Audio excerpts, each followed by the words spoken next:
Good afternoon and welcome, ladies and gentlemen, to Huawei's main campus here in Shenzhen, and a very warm welcome to all the journalists, analysts and special guests joining us online from across the rest of the world. My name is Guy Hensherwood with Huawei's communication team. I'm the moderator for today's event, and I'd like to thank you all for In fact, that's a reason why a large number of you are still joining us online as opposed to here in Shenzhen. Today's event is being live streamed in 9 languages, highlighting the global reach of Huawei and the diverse regions where we continue to provide valuable services to all our customers. The ability to connect and communicate has never been more important, and Huawei is developing and delivering communications technology that is making that communication smarter and easier, enabling industry to be increasingly energy efficient, even as the amount of data we use grows exponentially. The agenda of today's event is fairly simple. We'll have around 40 minutes presentation from our 2 Huawei executives, our current rotating chairman, Mr. Guoping, and our chief financial officer, Ms. Meng Wanzhou. They will both be speaking in Mandarin with simultaneous translation. Following that, we'll open the floor to questions for both here and online. The Q&A session will be with consecutive translation and will last until around 6 p.m. local time this evening. And without further ado, and for the key points in our financial report this year, please join me in giving a very warm welcome to our stage, Ms. Meng Wanzhou. Thank you.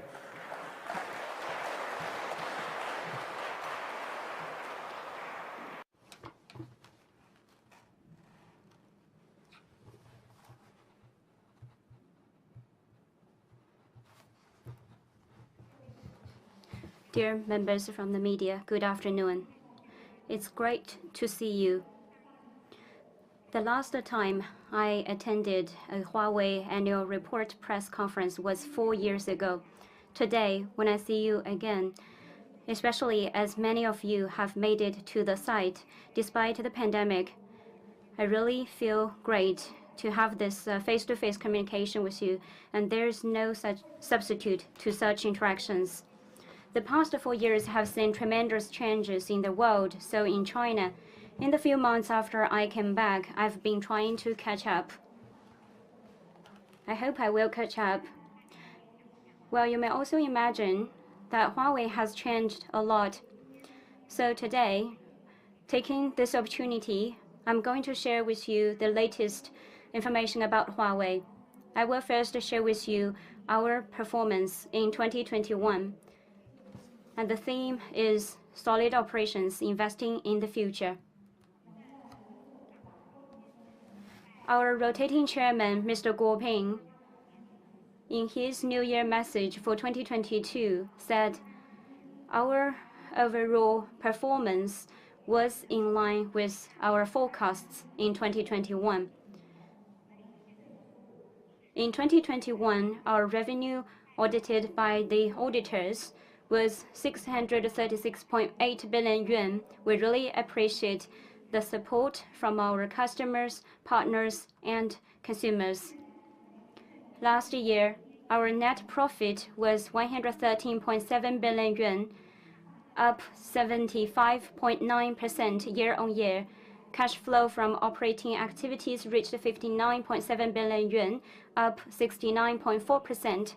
Meanwhile, we have seen improvement of our liability ratio, which was 57.8% in 2021, down 4.5 percentage points compared with the previous year. From these financial figures, you can see Huawei's overall financial position is sound. The overall financial resilience is strengthening. Let's look at our revenue breakdown by businesses. Our carrier business revenue reached 281.5 billion yuan, with more than half coming from outside China. Overall, our market share of the carrier business and also revenue in the carrier business were in line with our forecasts. Let's look at our enterprise business. In 2021, our enterprise revenue hit 102.4 billion yuan, Especially our new businesses like Huawei Cloud and Digital Power enjoyed very strong growth, which was over 30%. And then let's look at our consumer business. In 2021, our consumer business revenue reached 243.4 billion yuan, while revenue from handsets, tablets, and PCs declined due to some restrictions. However, wearables and smart screens achieved very good growth, over 30% growth. So that's the revenue breakdown by the three major businesses. Based on such a revenue size, our net profit reached 113.7 billion yuan, increasing by 49.1 billion yuan. Even when we exclude earnings from asset disposal, our net margin still improved, and that is due to the following reasons. First, we adjusted our product mix in sales, so our sales margin was improved. We also refined supply planning. Better collaboration has enabled us to shorten the cycle from order to revenue. In addition, as Huawei has accumulated ICT expertise, through digital operations, we enhanced internal operation efficiency. In 2021, our selling and administrative expenses dropped by nearly 10 billion yuan. We also see that our cash flow from operating activities reached 59.7 billion yuan, up 69.4% year-on-year. Our collection to revenue ratio is sound. That means our revenue represents cash that can be collected. The increase of our operating cash flow directly reflects that our major businesses have improved their ability to generate operating cash flows, and the company is more capable of dealing with uncertainty. And this will help guarantee our ability to continue investing for the future. Let's now look at our total asset and liability ratio. In 2021, in the audited report, our liability ratio was 57.8%, down 4.5 percentage points compared with the previous year.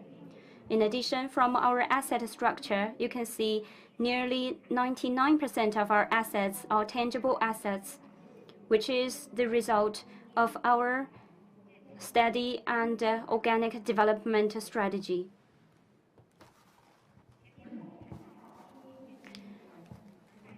Earlier, I talked about our operating cash flow. You may also want to know the status of our net cash. Net cash is cash and short-term investments minus interest-bearing liabilities. In 2021, our net cash reached 241.2 billion yuan, up 11.9%. In a word, from these figures of revenue, profit, cash flow from operating activities, you can see that we are improving our financial performance, and such performance is the foundation for us to ensure continuous investment in the future. The value of a company is not only reflected by its financial performance, especially for a high-tech company like Huawei. The future-oriented long-term investments can better reflect the real value of a company. The real value of Huawei lies in the capabilities, teams, and platforms we have built with our long-term R&D investment. And they are the real key to Huawei's long-term and sustainable competitiveness. So next, I would like to share with you Huawei's R&D investments. Huawei puts customer value above shareholder returns and does not constrain R&D investment by profits. This is a principle we have always followed. We invested 10% of our revenue in R&D that was written into Huawei's charter. Here you can see from 2012 to 2021, our R&D expenses.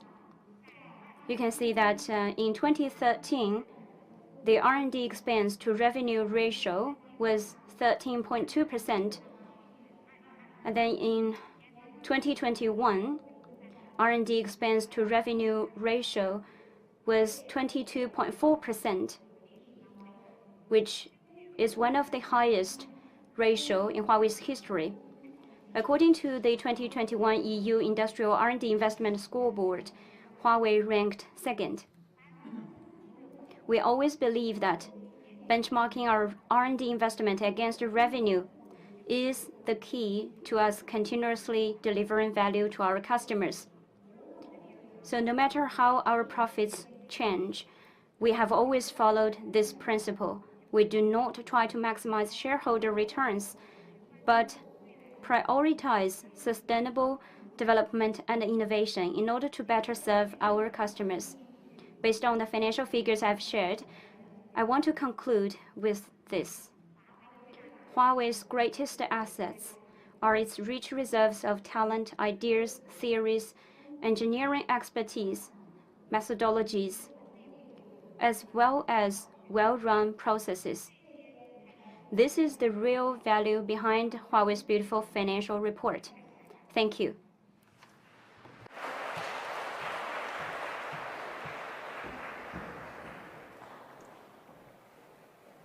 Thank you very much, Ms. Wong. And for the second part of our presentation, please welcome to the stage our current rotating chairman, Mr. Guo Ping.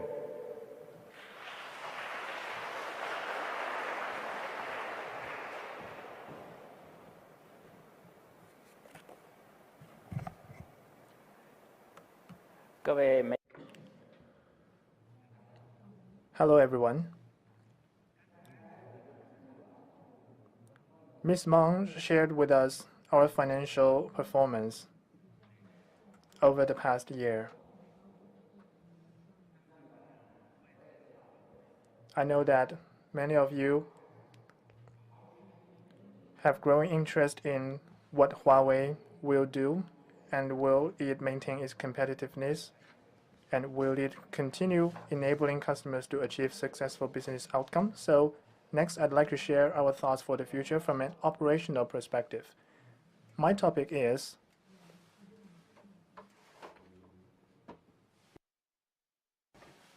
reaffirming direction, reshaping paradigms, delivering value. Mr. Ren Zhenfei, our founder, said that an organization should be full of vitality with correct direction. Major trends like digitalization, intelligence, and carbon neutrality are the directions that would define our ongoing development. We will be delivering value to the entire society, and we are making efforts to reshape certain areas. So I will be talking to you and answering your questions through this perspective.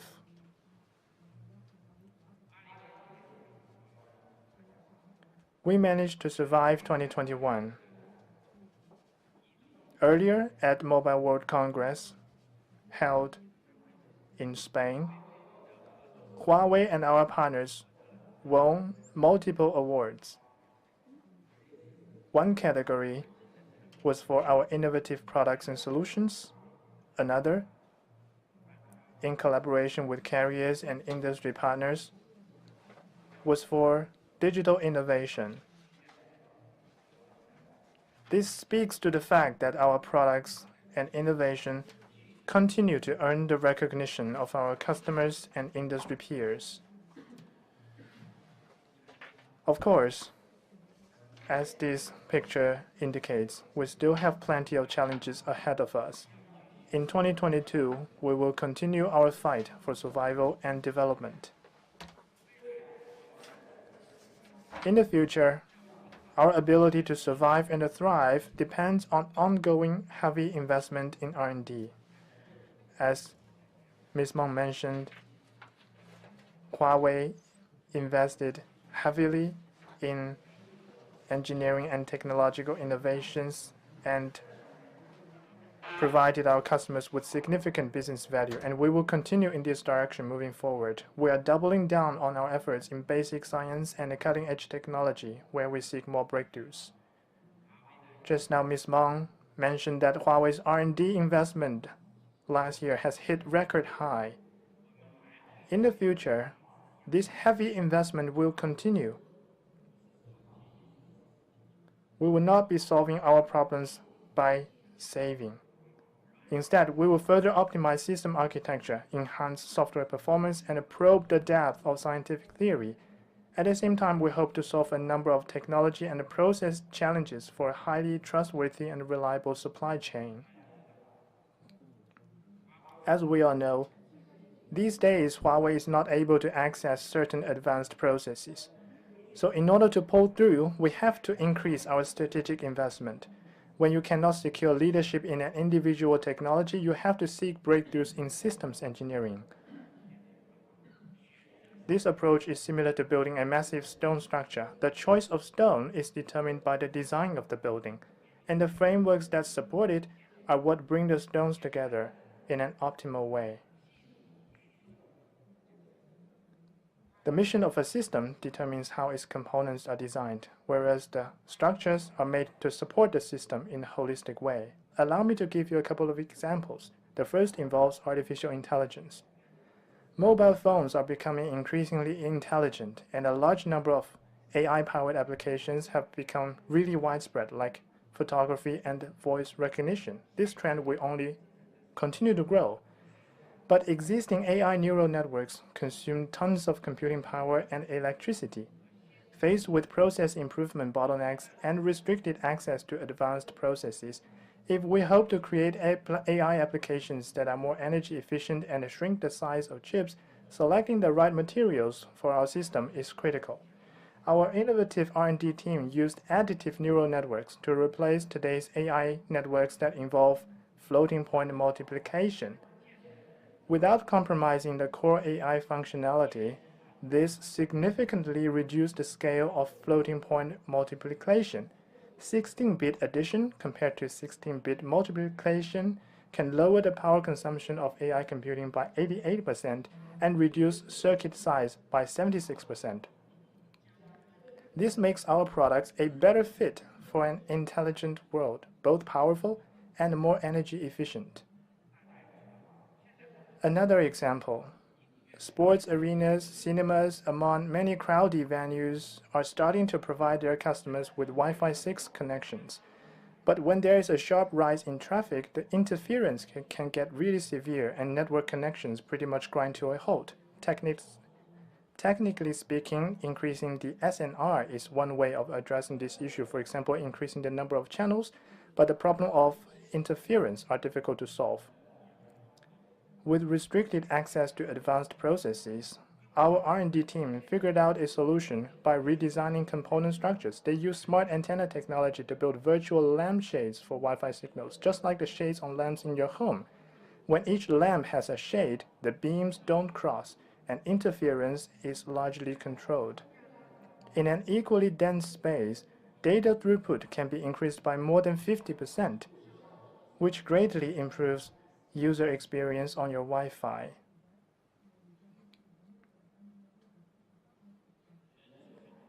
Talent, scientific research, and an innovative spirit are the three critical ingredients for Huawei's future. We put together ICT industry's most pressing challenges and are actively attracting top minds around the globe so that world-class talent can work on world-class problems. We want to attract top minds in great numbers. Let experts unleash their full potential in key business domains, give them a full play, and encourage them to pursue scientific advancement without constraint. With a large talent pool, we can continuously drive breakthroughs in theory, architecture, and software. We're happy to see that on the Forbes list of the world's best employers in 2021, Huawei ranked 8th. And we will keep working hard to make Huawei a more attractive place to talent. We remain open, and are building out a global portfolio of tech capabilities. We work closely with local academic communities and the world's top universities to set up joint labs. Near those universities, to inspire exploration, thought leadership, openness, and critical thinking, we have opened a number of Spark cafes. They are open to public, serve as a bridge to connect scientists, and will inspire advances in science and technology and build beacons that guide us to a brighter future. Next, let's have a look at breakthroughs in science and technology. Huawei is working hard to reshape 3 areas of the ICT industry: fundamental theory, architecture, and software. First, rethinking fundamental theories. We will keep exploring next-generation MIMO, wireless AI, among other theories and the technologies which will take us even closer to Shannon's limit.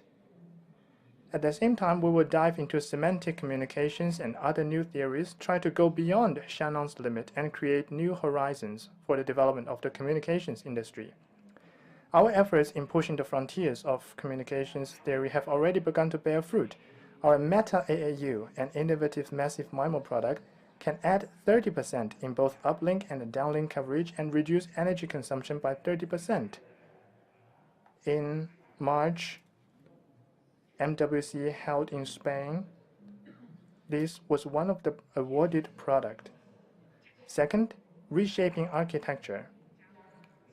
In telecoms, we are leveraging the wireless and optics synergy and using photoelectric fusion to address challenges like ultra-high frequency, ultra-large bandwidth, and ultra-high speed. We also hope to break through process bottlenecks in future chip making. As for computing, AI and big data applications are growing rapidly, but the traditional CPU-centered architectures are unable to keep up, and we are actively working to address this issue. We are developing a peer-to-peer architecture that uses a unified bus to enable GPUs, NPUs, and new hardware to more effectively support the explosive growth of AI applications. Finally, reinventing software. The explosive growth of AI is significantly driving up demand for computing power, while advancements in hardware tend to be slowing down. In response, we have made software a greater priority and streamlined our technology systems for basic software. With Harmony OS and Euler OS, we aim to maximize the computing potential of diversified hardware. With our MindSpore framework, we're helping scientists and engineers significantly improve the efficiency of AI development. Through our software engineering capability enhancement transformation, the number of cells and the scheduled users for wireless have been doubled. The user access performance of Ethernet switches quadrupled, and our leadership in optical transmission products cemented. These have enabled us to maintain top-notch product competitiveness despite the challenges we face. We're still working to reshape these 3 areas of the ICT industry, but we are already seeing the results of breakthroughs in certain theories and architectures. Because some materials and processes are withheld from us, we have to use alternative means to enable the same functionality on a given product. For example, for base stations, to enhance performance and reduce power consumption, we have to look at the most power-hungry components on them. Power amplifiers for RF units. Huawei is using gallium nitride to make more efficient power amplifiers. Its amplification efficiency for high-frequency signals is much higher than that of LDMOS transistors and other traditional semiconductor materials, which allows us to reduce power consumption by 20%. In optical communications, with breakthroughs in LCOS, digital optical layers, and holographic optical algorithms, our OXCs have been able to achieve one-hop connections for optical networks. We will keep investing in foundational technologies to ensure product functionality while maintaining our competitive edge. Data centers are booming right now. Here in China, you often hear about initiatives to balance the distribution of computing power across the eastern and western regions of the country. In this domain, we are planning far ahead into the future and hope to secure a leadership position in next-generation data centers. The problem facing today's computing architectures is that we are using a unified bus to enable GPUs, NPUs, and new hardware to more effectively support the explosive growth of AI applications. After we extend this design from single servers to computing centers, third-generation cluster computing centers will increase performance by a factor of 5 to 10. Apart from improving products and systems engineering, we are also increasing our investments in ecosystem development. Compared to traditional business segments, Huawei's cloud services, computing, smart devices, and intelligent automotive solutions rely heavily on developers and ecosystem partners, which are key to our success. Over the past few years, we have faced numerous challenges, but we managed to win the support of over 8 million developers around the world. They are using our open platforms, open source software, and development tools to enhance their development capability and efficiency. In the ICT domain, we've donated Open Euler, which currently has over 1 million instances in commercial use. We also keep working at our AI framework. It has seen more than 1 million downloads, and its performance has begun to win the recognition of the scientific community. We will continue pressing ahead with this AI framework. As for our consumer business, we're happy to know that Harmony.OS was used by the end of 2021 in 220 million Huawei devices, and the third-party Harmony.OS Connect devices shipment reached 115 million. Moving forward, we will work with our industry partners to build thriving Harmony.OS, Open Euler, and MindSpore ecosystems. At Huawei, we are adjusting our business portfolio to adapt to the trends of digital transformation and carbon neutrality, as well as intelligence, and to better deliver value to our customers. Here are some examples. Developing real economy is the priority for China. Helping the real economy go digital is the mission of Chinese tech companies. Let's take a look at the coal mining sector first. For a long time, coal has played a major role in China's energy mix. However, ensuring the safety of miners remains a challenge, and the coal mining industry is racing to make mining safer using intelligent technologies.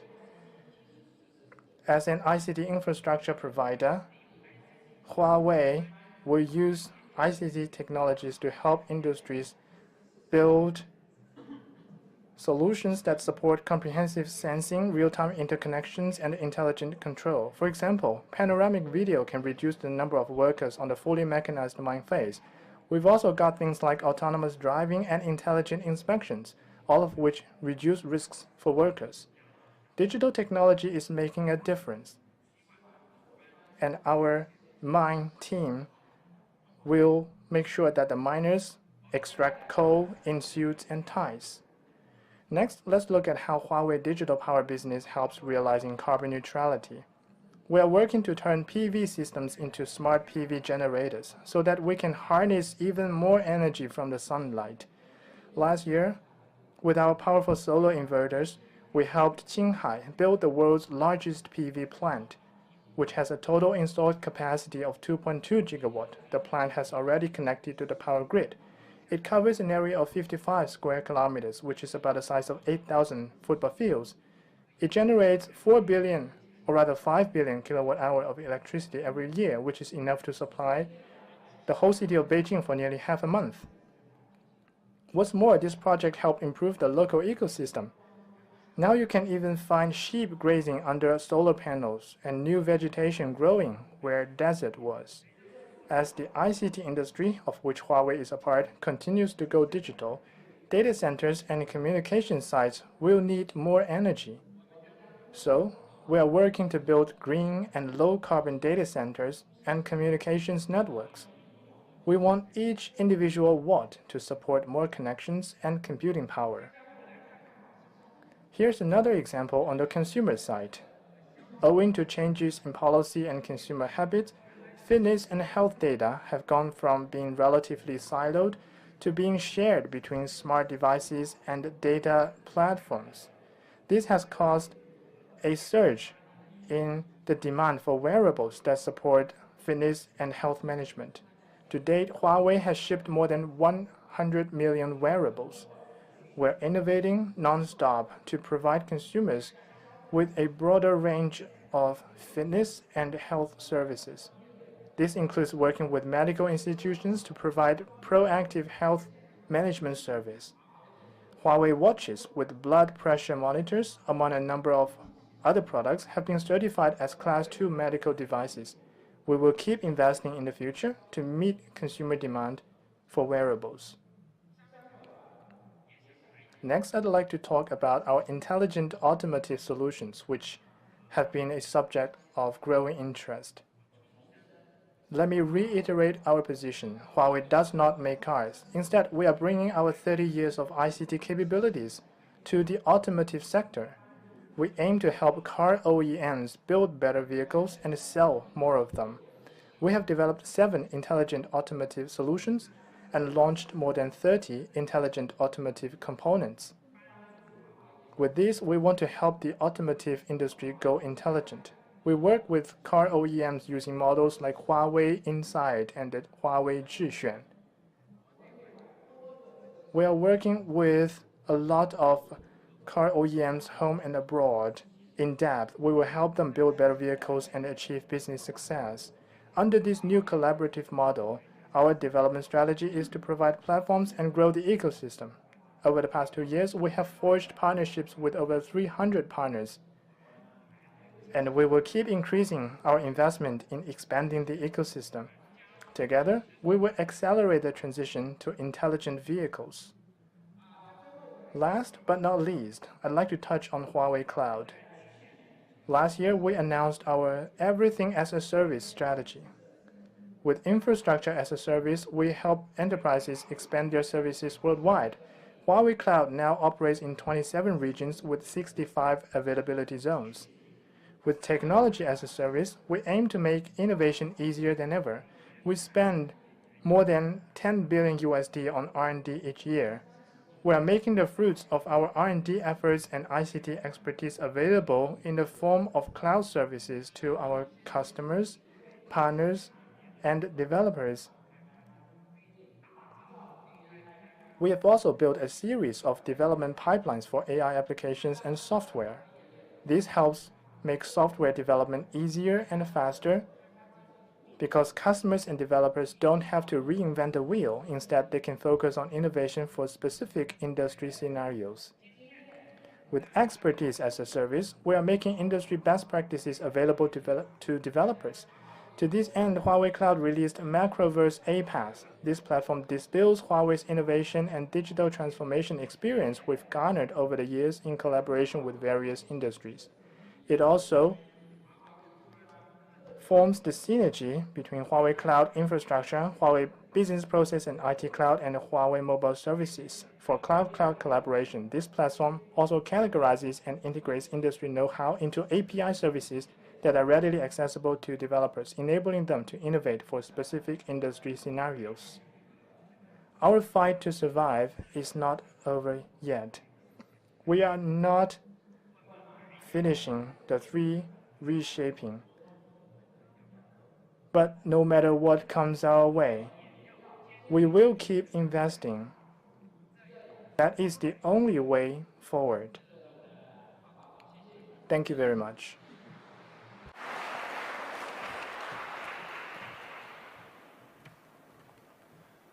Thank you very much, Mr. Guo. I'd like to invite Madam Wang back onto the stage again, please, as well as our interpreter, Mr. Li Shuyan. Thank you. We will shortly begin our Q&A session. But before we do that, just a few housekeeping points, please. If you'd like to ask a question, please raise your hand, and once I acknowledge you, we will bring over a microphone so that we can hear your questions clearly. For those of you who are online, please raise a digital hand, and when I acknowledge you, please accept the invitation to unmute your microphone when we call upon you to ask a question. For everybody, whether online or offline, please remember to state your name and the organization you represent before you ask a question. We'll allow 1 question per journalist, and that will allow us to get through as many questions as possible in the time allotted to us. You may ask your question in either English or Mandarin. and our translator, our interpreter, will translate both the questions and the corresponding answers. One final point, please, we do understand and accept your interest and care for Ms. Mong, but please understand our speakers will not be able to address any questions regarding Ms. Mong's personal legal case. So please keep your questions focused on our business report and our future strategy. And with that, I think we'll open the floor to questions. I think over here, the gentleman with the glasses in the second row. 您好，我是新华社的记者王潘，我想把我的问题提给孟总，因为去年9月份的时候，我是在宝安机场接着您的回来，我也非常期待这个时隔数年之后，能够在这个会场上再次听到您发布年报。我的问题是，刚才听到您和郭总都提到了去年一年的发展状况，我们觉得去年一年对于华为来说应该是一个非常艰难的生存之年。那么度过了去年之后，您对今年的一个期待是什么样子？您觉得今年是一个什么样的状态？您觉得这个华为是否已经度过了最黑暗的阶段？好，谢谢。This is from Xinhua News Agency. My question goes to Ms. Meng. As we have met, I went to Bao'an Airport last September when you came back. And I listened to the presentations from Ms. Meng and Mr. Guo. Both you mentioned the performance from last year, and we know that last year was a year of seeking survival for Huawei. So my question is, what are your expectations for 2022? And do you think that Huawei has passed the darkest moments? 谢谢你的问题。那2021年对华为而言，我们也许已经穿过了自此劫难的黑藏区，这与我们全体员工的努力是分不开的。我们的队伍在这3年的持续承压中更加的团结，我们的策略也在这3年中变得更加的明确。面向未来，我们依然会加大在人才研发领域的投入，我们会通过技术强度和人才浓度来保证我们的持续创新能力。我们也坚信，沿着这个领域，沿着这2个方向持续向前，我们能够长期的、持续的、有质量的为我们的客户和合作伙伴提供更高价值的产品和服务。谢谢。Thank you for your question. In 2021, Huawei might have stepped out of the blackout zone, and that would not have been possible without the hard work of every Huawei employee. Over the past few years, our teams have undertaken a lot of pressure, and along this process, we have become more united, and our strategy has become clearer. We will continue to invest heavily in talent and also R&D in order to ensure long-term innovation. We believe that with such investments, we will be able to continuously supply high-quality products and services and solutions to our customers and partners. Thank you. Thank you very much. I think we'll go online now. Bloomberg, you have your hand raised. Please accept the invitation to unmute your microphone. 下一个问题是线上媒体，有请彭博社的记者。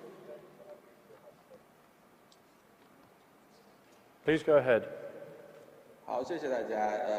请教一个问题哈，2位总裁，华为是如何解决这个芯片供应链连续性问题的？有没有自建芯片工厂解决连续性问题这种打算？然后现在进展如何？长期看来，对于芯片供应链安全，这个华为怎么看？谢谢。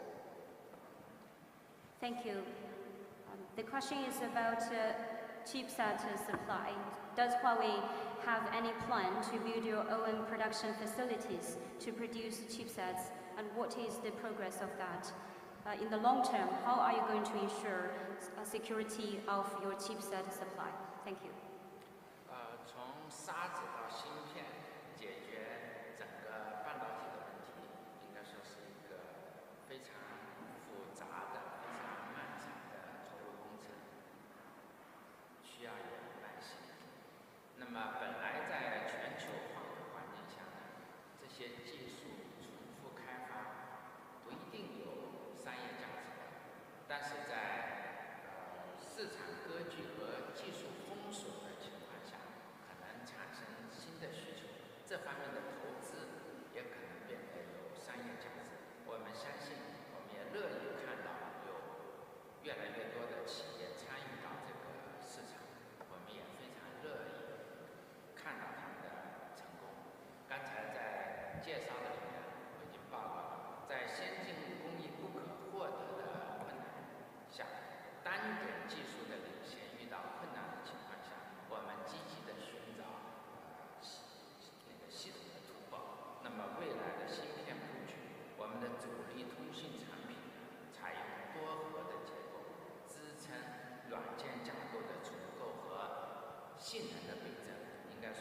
相当于为芯片注入了新的生命力。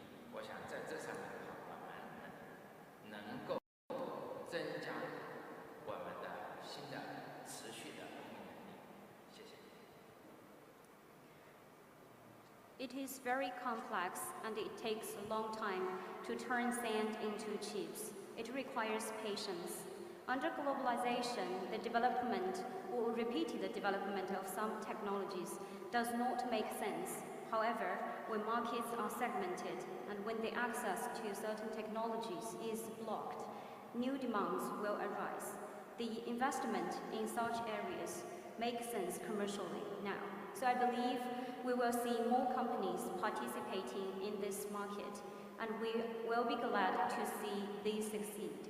During my presentation, I also said that when it is difficult to access advanced processes, it may be very challenging for us to achieve leadership at some single technologies. Therefore, we are trying to seek system-level breakthroughs.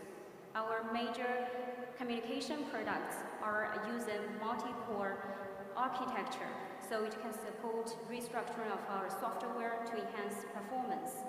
That is like injecting a new life into chips. I believe we'll be able to ensure the long-term supply. Thank you. Thank you. We'll take one more question from the floor. This lady, I think you were first here in the blue jacket on the left.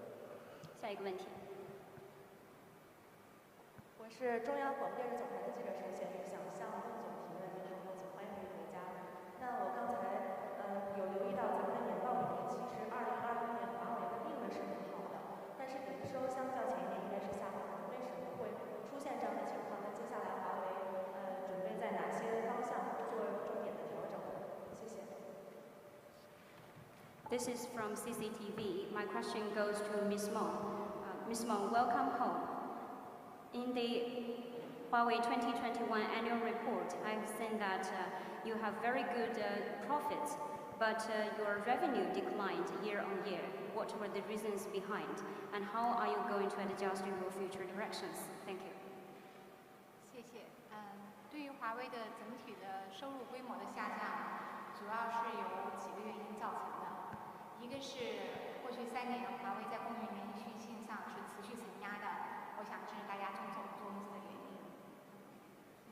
Thank you for your question. There are several reasons behind the decline of revenue in last year. The first one is over the past 3 years, Huawei has faced supply continuity challenges. I think you all know this already. 在我刚才的报告中已经提到了美国的多轮制裁，其实对华为公司的手机、PC 这样的业务是受到了很大的承压的。那另一方面，我想说的是，中国的5G 建设已经在2020年基本完成，所以在中国的5G 部署上已经没有那么多的客户需求了，这是第二个方面的原因。And the second reason is, as I've said during the presentation, the multiple rounds of restrictions imposed by the US have significantly affected our business, especially smartphone and PC businesses. In addition, the 5G construction in China was basically completed in 2020. Therefore, the customer demands are not that high. 第三个原因是华为和全球众多企业一样，在疫情下依然也承受了一样的压力。The third reason is just like any company in the world, Huawei has been pressured because of the pandemic. 无论怎样，对华为而言，为客户服务就是我们的目标，所以我们会持续保持在研发领域的投入。在我刚才的汇报中，大家应该能够看到，过去10年华为的累计研发投入接近8500亿人民币，仅2021年我们的研发投入是1427亿。所以在未来的业务展望中，我们会持续保持在人才和研发领域的投入。So no matter what happens, Huawei will continue to do everything we can to serve our customers. We are going to continuously increasing R&D investment. During my presentation, I also said that over the last decade, Huawei's R&D investment amounted to nearly 850 billion yuan. And only in the year 2021, our R&D investment was 142.7 billion yuan. We are going to continuously investing heavily in the future. Thank you. We'll take another question from the floor. This lady in the black jacket over here, please.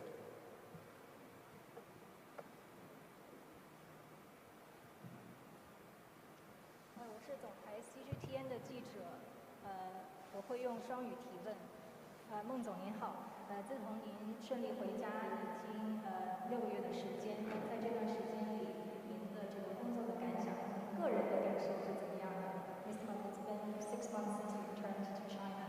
What can you tell us about the work you've done since you got back, and how do you feel personally? Thank you. 谢谢你的提问。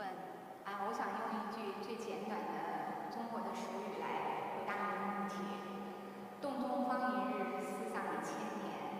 回家这6个月，我唯有努力的学习，才能赶上祖国的变化。非常感谢。Thank you for your question. I just want to briefly answer your question by saying that the world has changed so much. Over the past 6 months, I've been learning and trying to catch up. Thank you. Thank you. We'll take one more question from the floor. 现场的再提一个问题。The lady in the dark suit over here. Thank you.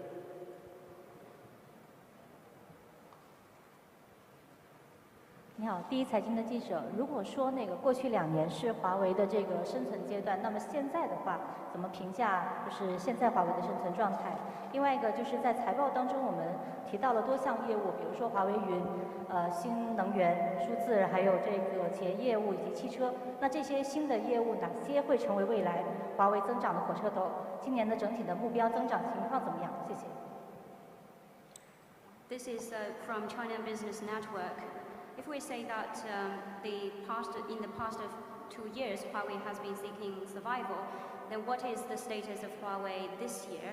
And I also want to know the contribution of your new businesses in the financial report. For example, Huawei Cloud, Digital Power, and Intelligent Automotive business. Will these new businesses become the engine of growth for Huawei in the future? And what are your future targets on that? 刚才你提到了华为的新业务，我想就其中一个新业务跟您分享一些数据。华为云在2021年实现了销售收入是201亿人民币，那么实现的增长是34%，相比上年同期。对华为云而言，目前华为云已经是全球 IaaS 市场在中国排名第2，在全球排名第5的企业。那华为云在去年，也就是2021年正式提出一切皆服务的战略，所以在2022年，我们将紧密围绕着这个战略，加快我们在全球的数据中心和加速网络的部署，使我们的客户能得到一致化的体验。看看郭总有没有要补充的。So talking about Huawei's new businesses, I just want to give you one example, Huawei Cloud.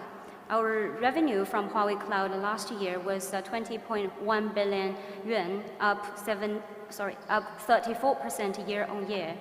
And in the global IaaS market, Huawei Cloud ranked number 2 in China and number 5 globally. In 2021, Huawei Cloud has developed the strategy of everything as a service. In 2022, it will continue to implement this strategy and invest in data centers and also better improve the networks to ensure seamless experience across the globe. I will see whether Mr. Guo has anything to add. Okay, thank you. Thank you. We'll take another question from the floor. Let's go over to the right-hand side this time. This lady in the white top with the glasses. Thank you. 管理层您好，我是南华早报的记者，我想了解一下，就是自从乌克兰跟俄罗斯的冲突开始之后，希望对于俄罗斯的经济制裁有没有影响华为在俄罗斯的业务的发展？包括手机和鸿蒙系统方面的业务有没有一些新的变化？然后想了解一下接下来在俄罗斯市场的一些计划。谢谢。This is from South China Morning Post. As after the breakout of the Ukraine and Russia conflict, many countries have imposed sanctions on Russia. So my question is, does that have any impact on Huawei's business in Russia, especially your smartphone business and also Harmony OS related business? And what is your future plan in that market? Thank you. 对这场战争和这场战争导致民众遭受的苦难，华为深表关切。我们也看到了各国都在积极地想办法。那么华为和大家一样，也希望看到尽快实现和平停火之战。我们也相信各国领导人的智慧能够解决这一危机，尽快恢复正常的商业环境。Our sympathy goes out to people suffering from this conflict, and we have seen that countries are looking for solutions. Just like every one of you, we hope to see a ceasefire and end of the war as soon as possible. And we believe that the wise leadership will soon put this crisis to an end and restore normal life. Thank you. 至于你提到的，我们也注意到了一些国家和地区出台了一些政策，这些政策、这些措施很复杂，也在不断的变化。华为还在谨慎的评估中。那么至于你提到的 Harmony OS， 我们没有在海外发展的计划，目前还没有。手机的海外发展计划目前还没有。We have noticed that some countries and regions have issued related policies, but those policies are complex and they are constantly changing. So we are carefully evaluating those policies. As for the Harmony OS, currently we have no plan to launch or to promote Harmony OS outside China. We use Harmony OS on the phones outside China. Thank you. Right, let's give some of our colleagues online a chance to ask a question. Please make sure we can see you and have your video on if you anticipate asking a question. Okay, Sai Jing, I see you have your hand raised. Please accept the invitation to unmute your microphone.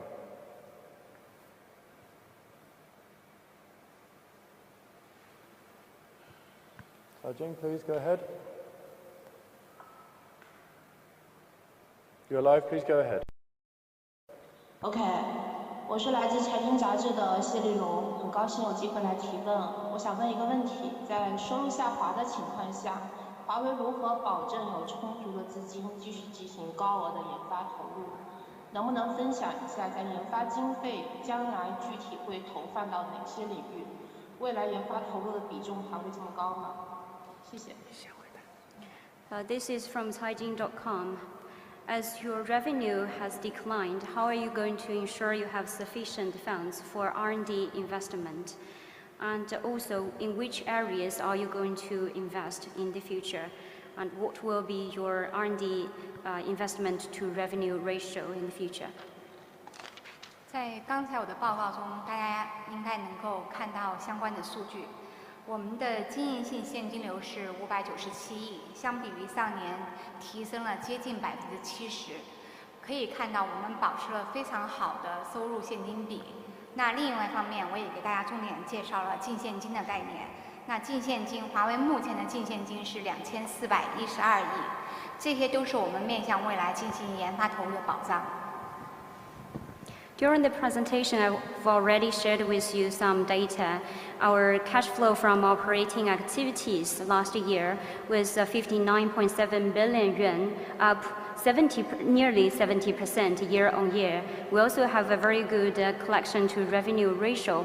In addition, our net cash was about 241.2 billion yuan in 2021, and these are a foundation for us to ensure heavy investment in R&D.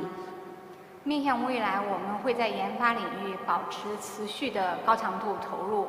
那这些投入主要是面向几个方面，一个是进行系统架构的优化，那另外是软件性能的提升和基础理论的探索。这3个领域在刚才郭总的报告中，大家也应该能够看到。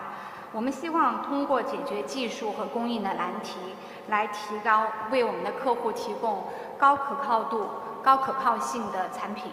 谢谢。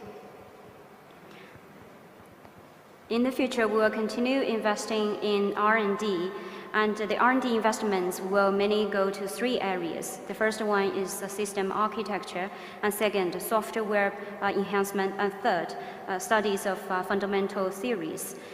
Mr. Guo has already shared those 3 areas in his presentation. Facing these challenges in technology and supply, we are going to continue increasing investment in order to develop a more reliable and trustworthy products to supply to our customers. Thank you. 在具体上，我补充一下，在具体上面的话呢，我们的投资会继续聚焦于建立一个可靠可信的供应链，保证华为的产品的连续性和竞争力。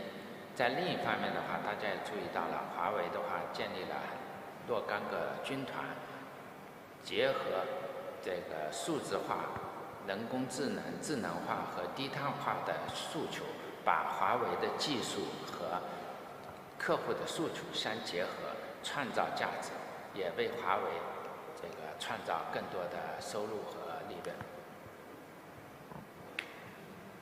We are going to invest in building a more reliable and trustworthy supply chain to ensure continuity and competitiveness of our products. In addition, Huawei has set up several teams organizations. They are going to link the needs of our customers in digital transformation, intelligence, and low-carbon areas.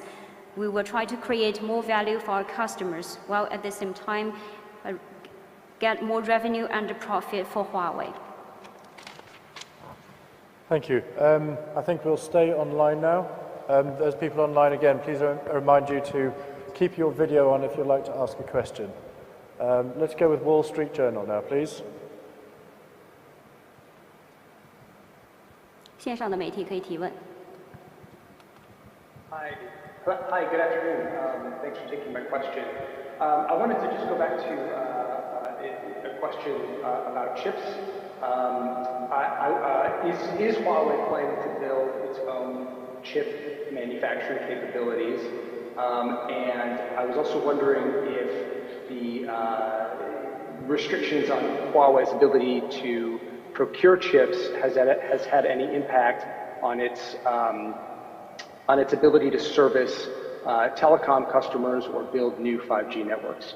Thanks. I'm sorry, can you repeat the second part of the question? It's not that clear. Sorry, can we unmute the microphone for Wall Street Journal, please, so we can repeat the second half of the question? Yeah, the second part of the question was whether or not the restrictions on Huawei's ability to procure advanced chips has had any impact on its ability to service telecom customers or build new 5G networks. Okay. Thank you. 这个问题是关于芯片的，华为是否有计划建设自己的芯片制造工厂？然后是鉴于华为在采购芯片方面面临着一些限制，那华为将如何去确保在电信服务领域以及5G 网络方面的这个可持续性？我首先给大家一个概念，2019年华为手机5G 手机出货大概是1.2亿。如果是每一颗手机一个基带芯片的话，大概需要1.2亿只那个手机芯片。但是呢，华为2019年大概交付5G 基站是100万。那么如果每个基站的话需要需要一片的话是100万颗芯片，所以它们数量级是完全不一样的。那么你看到我们 To C 业务，特别手机业务，2020年遭遇到了非常大的下滑。但是呢，我们应该说 To B 业务的话呢，我们连续性现在还有保障，这是一方面。第二个方面的话，我刚才介绍了华为研发投资的三个重构，其中特别包括了这个理论的重构和系统的重构，系统架构的重构。那么比如说用面积换性能，用这个堆叠换性能，那么使得不那么先进的工艺也能够持续华为在未来的产品里面这个能够具有竞争力。我想的话呢，华为会继续沿着这个方向进行努力。Let me share with you some numbers. In 2029, the shipment of Huawei's 5G. Sorry. In 2019, Huawei's 5G smartphone shipment was 120 million. That means if we use one baseband chip for each smartphone, it would require 120 million pieces of chips. Well, in the same year, we delivered around 1 million 5G base stations. And if we use one chip for one base station, the demand was 1 million pieces. So they are at different order of magnitude. In 2021, you have seen that our consumer business, especially the smartphone business, was declined significantly. But as for 2B business, there is no business continuity issue. And second, as I've said, we are going to invest in R&D, mainly in 3 areas. Especially, we are going to invest in the fundamental theory studies and also improvement of system architecture. We wanted to improve performance by using a large area or by stacking of chips. So when we are not able to access the very advanced processes, we hope through these kind of means we will still be able to maintain competitiveness of our products, and that is the direction for Huawei in the future. Thank you. May I just remind everybody to state your name as well as the organization you work for before you ask your question. Right, let's take another question from the floor, please. The lady over there in the brown jacket in the 4th row. Thank you.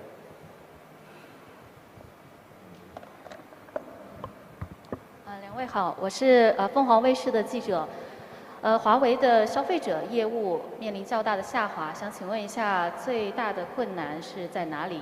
有没有哪些解决的方案？谢谢。This is from Phoenix Television. My question is, as your consumer business is declining sharply, what are the challenges you are facing and what are your solutions? Thank you. 是的，美国连续多年的制裁给华为造成了非常大的困难。其中特别是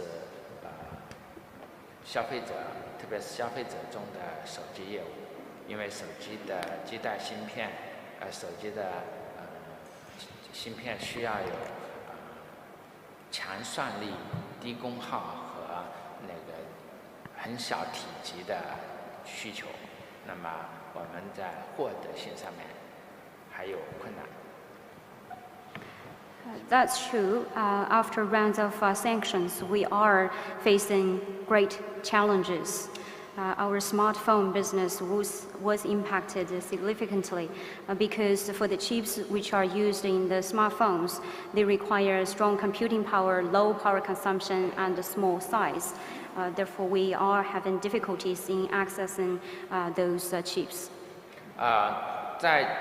我们在积极的有关各方探讨手机的可持续性的解决方案的同时呢，我们也在拓展像可穿戴、运动健康、全屋智能等等一些新的领域。应该说，我也很高兴，我们的这个声音产品、我们的可穿戴产品，应该说都获得了非常高速的发展。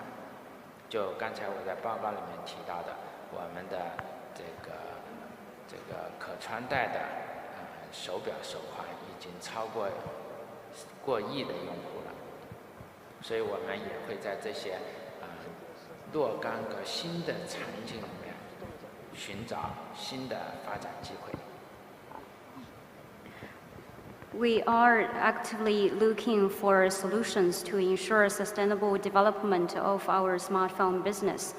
while at the same time, our wearables and our products for fitness and health, as well as for smart home scenarios, are enjoying very high-speed growth. As you have seen in my presentation, among the wearables, the number of users for Huawei watches and Huawei bands has exceeded 100 million.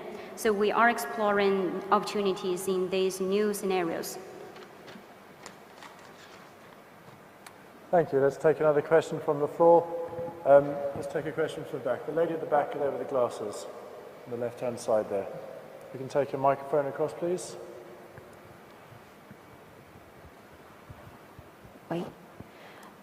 孟总好，郭总好，我是深圳特区报的记者周雨萌。我有几个关于人才方面的问题啊，就是去年咱们华为招聘了多少员工，然后是否有裁员？今年是否有裁员？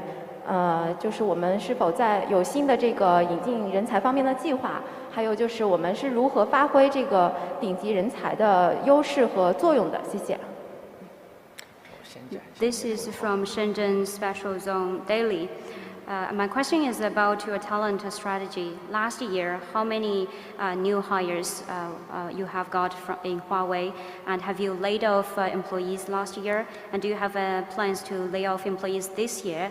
And what is your plan of recruitment this year? And also, how are you going to leverage the expertise brought by the top talents? Thank you. 谢谢你的提问。你可能也注意到了，人才、科研创新、科研投入和创新精神是华为能够赖以生存和发展的一个基础。所以，华为在任何情况下都会加大对人才，特别是顶尖人才的吸引。要解决华为的长期的生存和发展的问题，靠的是人才，靠的是我们的突破。 所以的话呢，我们会持续的加大对人才的吸纳和吸引。Thank you for your question. As I've mentioned earlier, we are going to focus on 3 areas: talent, scientific research, investment, and the spirit of innovation to ensure survival and development of the company, because these are the foundations. No matter under what kind of conditions, we will continuously try to attract talent, especially the top minds, because we know that to address our survival and development issues in the long run, we have to rely on talent to make breakthroughs. Therefore, we will continuously attracting and introducing hiring talent. Thank you. 去年、前年2年，我们大约招聘了应届优秀毕业生，大概是2.6万人。 其中的话呢，有超过300多是我们定义的天才少年。那么2022年呢，我们计划还要招聘1万多应届毕业生。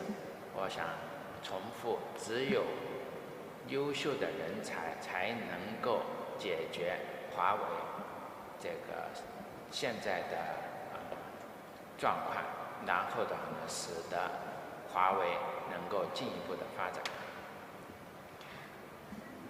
Last year, we hired.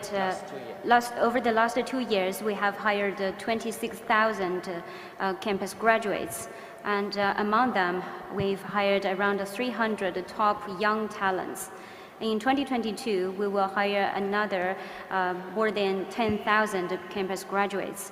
I want to say this again: we have to hire outstanding talent to help us address the challenges that Huawei is facing and to further develop the company. Thank you. Let's take another question from online now. 线上的媒体可以提问。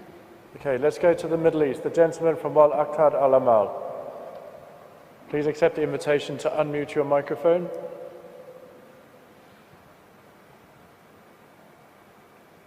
So please unmute your microphone. Al-Iqtisad wal-Amal, there you go, you're live now. Good afternoon. Can you hear me? Yes, we can hear you, thank you. Good afternoon, ladies and gentlemen. My name is Iyad Dirani. I'm from Al-Iqtisad wal-Amal magazine from the Middle East.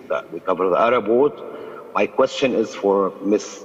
Wanzhou and Mr. Ping. The question is, the United Arab Emirates have a net zero strategic initiative for the year 2050, and Kingdom of Saudi Arabia is planning to cut its carbon emissions to net zero by the year 2060. These are just two examples of the Middle East countries' sustainability direction. With some of the longest sunlight hours in the world, mega data centers projects, and Huawei new digital power and cloud business focus, do you expect GCC countries in particular, and Middle East region in general, to be of strategic importance to improving Huawei's revenues in 2022 and beyond? Thank you. 大家下午好，这是来自中东的这个记者，问题是提给郭总，在阿联酋提出了到2050年实现净零的战略，沙特阿拉伯也提出了要到2060年实现碳零。那这只是中东的2个例子，因为中东有最长的日照时间，而且华为在中东也有发展数据中心、数字能源以及云等业务。那对于2022年以及未来而言，中东地区，尤其是海湾国家，对于华为是否会更加具有战略意义？中东是华为一个非常重要的一个战略市场，在可见的将来，我们会持续的关注和加大跟中东相应客户的和相应伙伴的合作。Middle East is a very important strategic market for Huawei. We are going to pay more attention and strengthen our cooperation with customers and partners in the Middle East. 我印象很深刻的是，几年前我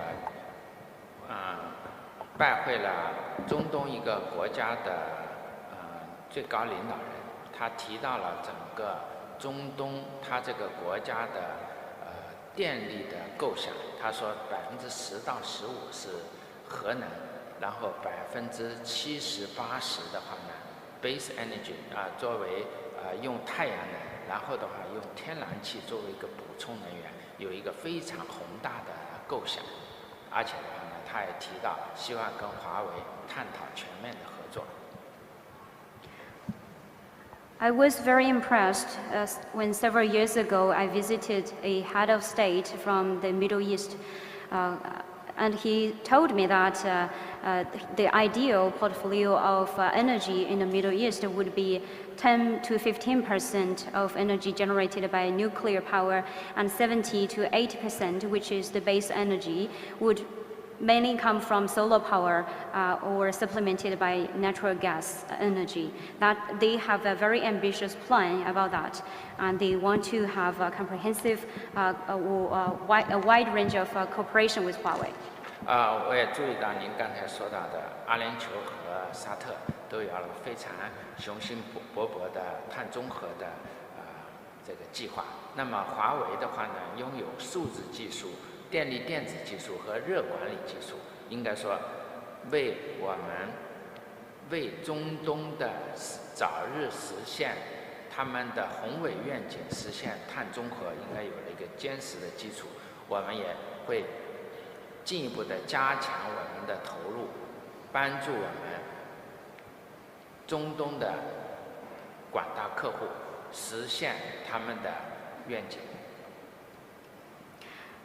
I have also noticed what you have mentioned. The Middle East, the UAE and Saudi Arabia have very ambitious goals on carbon neutrality.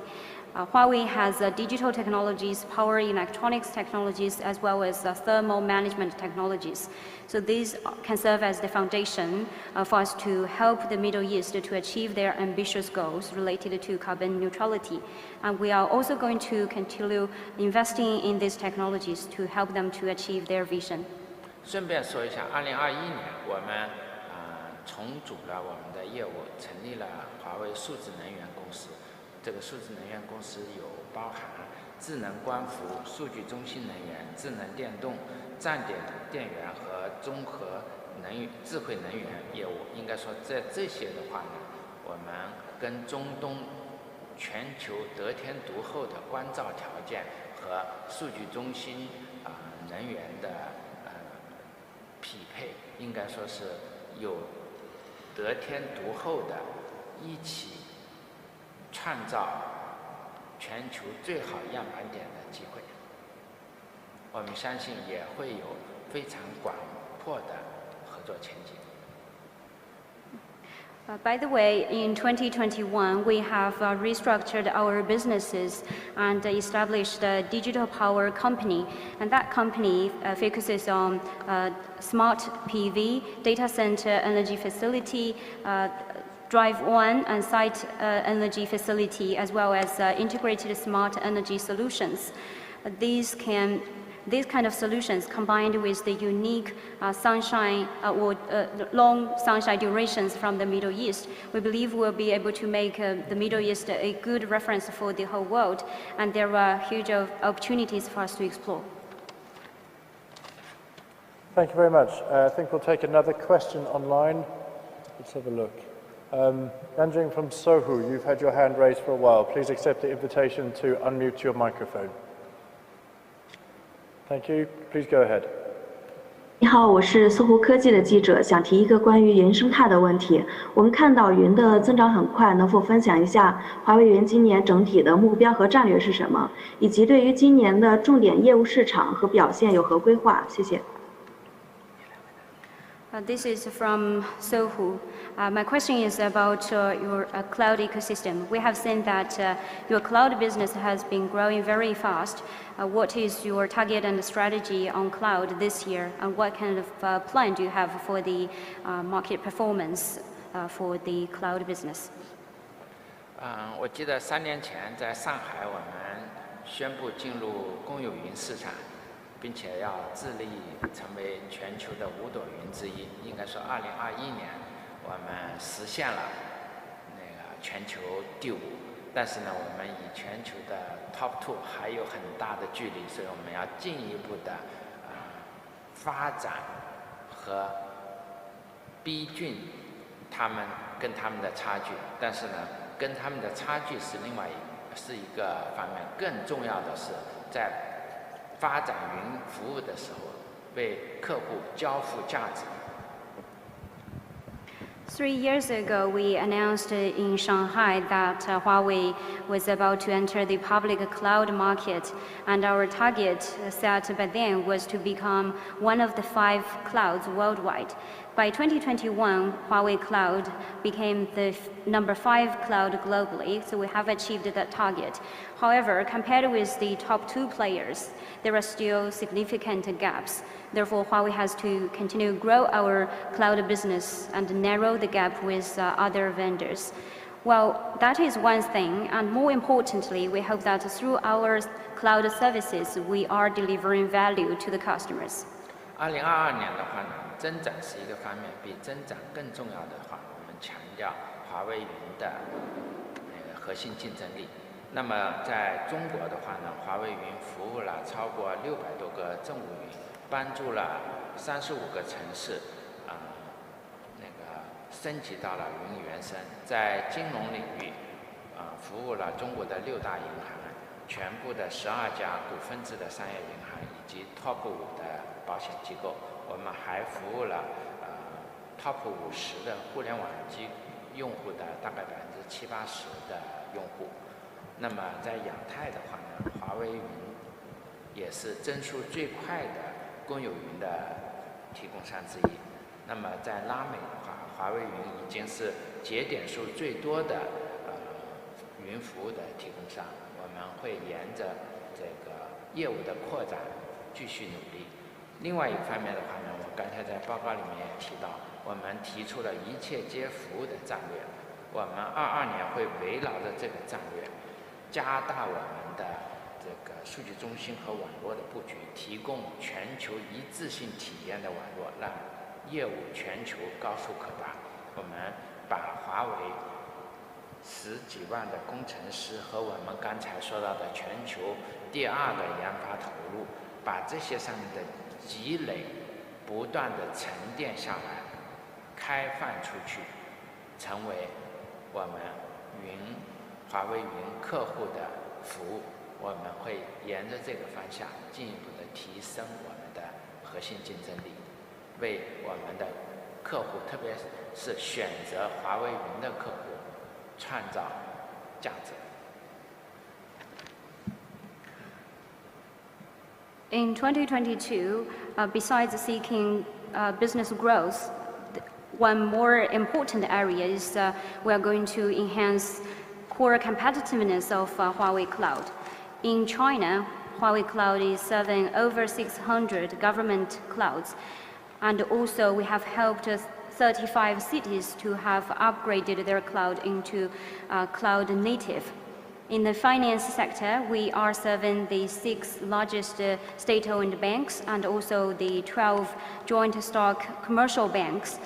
We are also serving top 5 insurance companies, as well as 70 to 80% of the top 50 internet users. In Asia Pacific, Huawei Cloud is the fastest growing cloud, and in Latin America, Huawei Cloud has the largest number of nodes. In my presentation, I said that in Huawei Cloud, our strategy is making everything as a service. We are going to invest and improve our data center and network coverage to provide seamless experience to users anywhere in the world. Huawei has over 100,000 engineers, and our R&D investment was ranked number 2.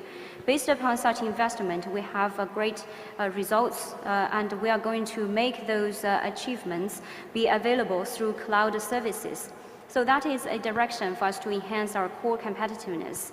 We hope that by doing so, we can deliver more value to customers who have chosen Huawei Cloud. Thank you. Right, let's take one more question online, please. With the hand raised over there, Peng Pai. Please accept the invitation to unmute your microphone.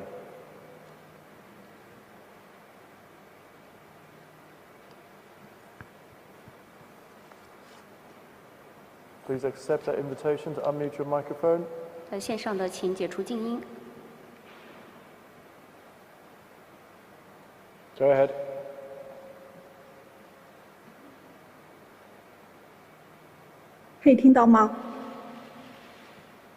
Yes, we can. 我们可以听到。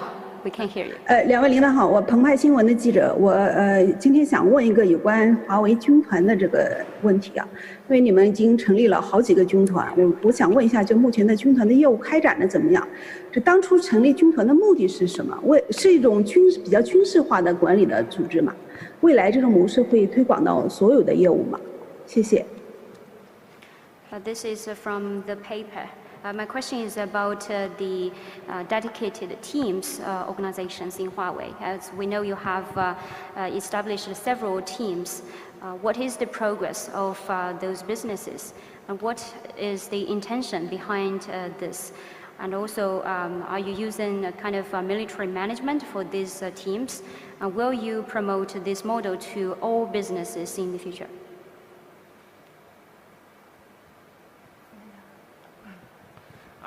那个军团的来源是2004年《纽约时报》介绍的谷歌军团，我们是参照它这样的模式来在华为内部形成了一个组织形式。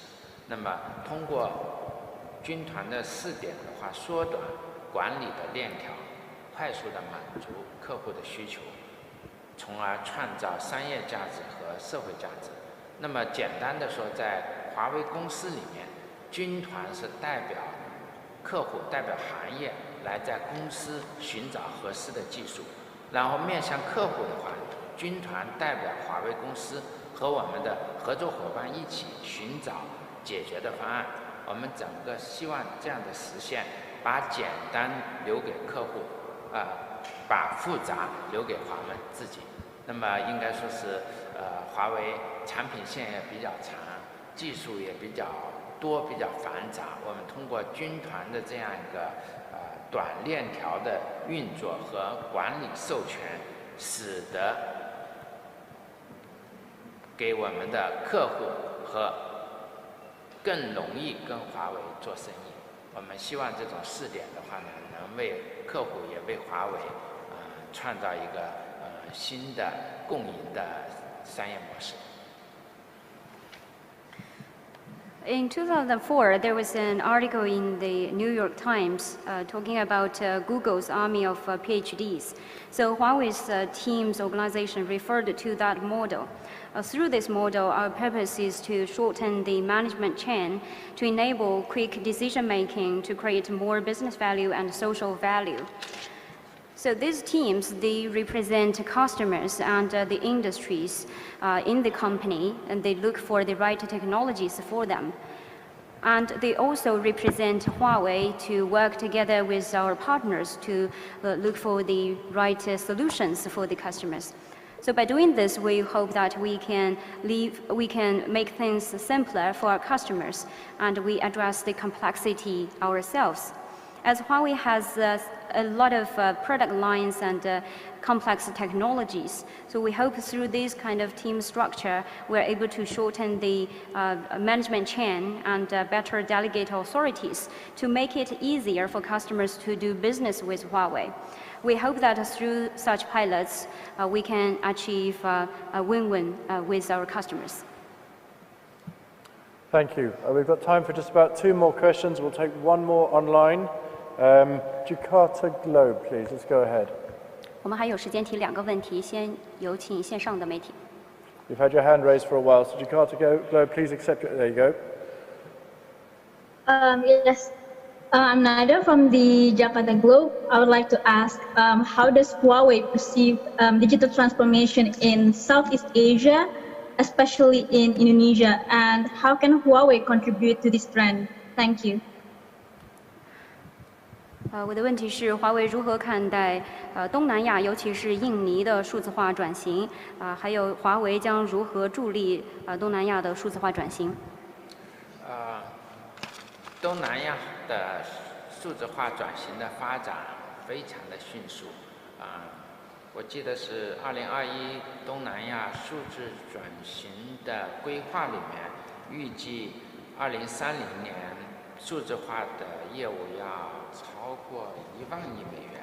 那么，对于数字化转型的东南亚来说，是一个华为非常重视的，也非常愿意持续投入的战略性的市场。我们希望东南亚国家利用5G、AI、云计算等等技术，成为跨越式发展的一个机会。那么华为也希望在亚太、为亚太，在东南亚数字化转型中成为一个关键的贡献者。We know that Southeast Asia has been running very fast in going digital. According to the 2021 Economy SEA, we know that by 2030, it is the digital transformation market is expected to reach $1 trillion. This is a very important strategic market for Huawei. So we hope that our 5G, AI, and cloud computing technologies can support Southeast Asia to achieve more rapid development in their digital transformation journeys. Huawei's strategy is that we are in Asia Pacific and we are for Asia Pacific. We hope that Huawei will be a key contributor in the digital transformation journey of Southeast Asia. 印尼是东盟最大的经济体，我非常印象深刻，也非常感谢1月底的时候，印尼的统筹部长卢胡特还在疫情之下专门来访问了华为。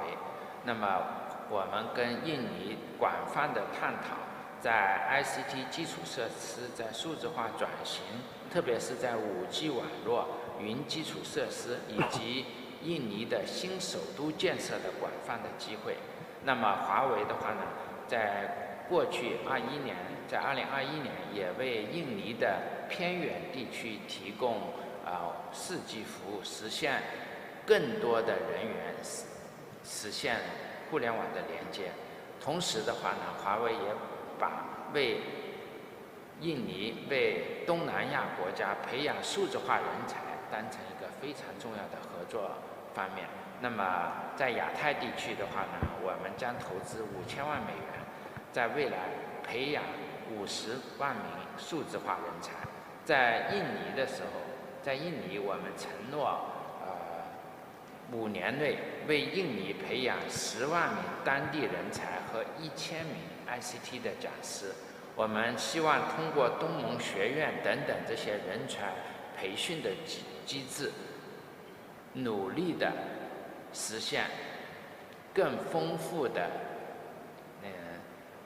东盟国家的数字化人才的计划。Indonesia is the largest economy in ASEAN. I was very impressed, and we were very grateful to have received a minister from Indonesia in the end of January to have a visit in Huawei. During that visit, we discussed a lot of topics like ICT infrastructure, digital transformation, 5G, cloud, and also the construction of a new capital with that minister. In 2021, Huawei has helped extend 4G coverage into the remote areas in Indonesia. We've helped to connect more people to the internet. In Indonesia, we can work with stakeholders to develop talent for Southeast Asia region too.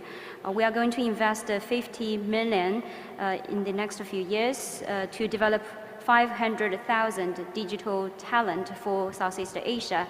In Indonesia, in the next 5 years, we will develop 100,000 talent and also 1,000 ICT trainers through ASEAN Academy and other Huawei programs and initiatives. We hope that we can help develop more digital talent for the region. I think we're over time, but we can just about squeeze one more question from the floor. So if anybody would like to raise their hand from the floor. The lady over there in the grey jacket and the white top, middle row over there. If we could take a microphone over, please. Yes, over there, please. Over there, please. Thank you. In the row just over here, please. Yeah, standing up, the lady standing up. Thank you. My name is Amber Chin, analyst from IDC. I have a question. The 2021 financial report shows that 16% of your company revenue comes from the enterprise business. And we learned that the enterprise users are more concerned about how these ICT applications can fulfill their business needs. So they wanted to know the underlying technology. So what kind of approach or approaches would Huawei take when you offer your solutions to these enterprise users? Thank you. 这是来自 IDC。我们看到在华为2021年的年报里面，华为的企业业务是贡献了16%的收入，16%的收入。但是对于企业用户，他们更多的是关注这些 ICT 的技术能够，是不是能够满足他们的需求，他们并不是很关注底层的那些技术，所以在跟企业用户做生意的时候，华为是会采用一种什么样的方式来交付你们的解决方案呢？您说的对，对于企业客户的话呢，他们关注的是最后为他们带来什么的价值，所以这也是这个华为的话呢，组建了若干个军团，把华为5G 计算、云还有这个场景化的应用相结合，更靠近客户，为客户打造出场景化的解决方案，我们做的一个尝试。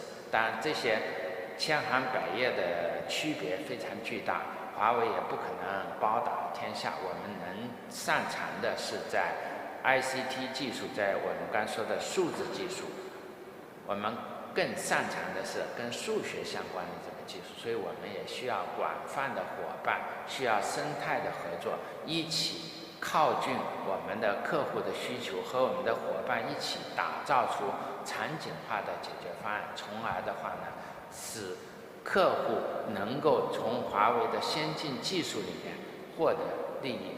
我想您提的问题也是华为进行军团化试点的一个原因。谢谢。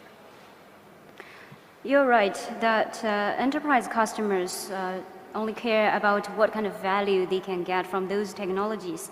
And that is one reason why Huawei has established the teams. And these teams can look at how we can use the 5G computing and cloud and scenario-based applications to address the specific needs of the industrial customers. We know that different industries have different needs and different characteristics. And Huawei is not able to do everything by ourselves. Huawei is good at ICT technologies or digital technologies, or I should say technologies which are related or enabled by mathematics. Therefore, we want to work with our partners in the ecosystem to develop scenario-based solutions to meet the needs of the enterprise customers. 我也想补充一句啊，华为技术有限公司是技术有限的，所以的话呢，我们也不需要为全世界的所有的区域、所有的客户服务。我们所要做的是为那些选择了华为的客户，用华为产品多产品的组合优势，为选择华为的客户创造价值，那么促进华为所有的努力，促使帮助我们的客户实现商业成功。谢谢。You know that Huawei does not have all the technologies. We only have limited technologies. So we cannot serve everyone in the world. What we want to do is to use our rich product portfolio to deliver value to the customers who have chosen us and help them to succeed. Thank you. Thank you very much, ladies and gentlemen. Unfortunately, that is all we have time for today. If you have any further queries, please see a member of Huawei's communications team. I'd like to give a big thank you to our speakers on stage, Mr. Gore and Ms. Muang, our interpreter, Alicia, and please give a thank you to all the interpreters and the communications team working behind the scenes. Thank you very much to all of you in person. For those of you online, hopefully we'll see you in person at the Huawei Analyst Summit in April, but that's all we have time for. Thank you and goodbye. 那么今天的活动就到此为止。如果大家有更多的问题，可以联系华为的企业沟通团队。我们一起感谢我们的发言人郭平先生和孟晚舟女士，还有所有的翻译人员和会务人员，感谢大家的支持。希望在不久之后的华为全球分析师大会上再次与大家见面。非常感谢大家，再见。Thank you.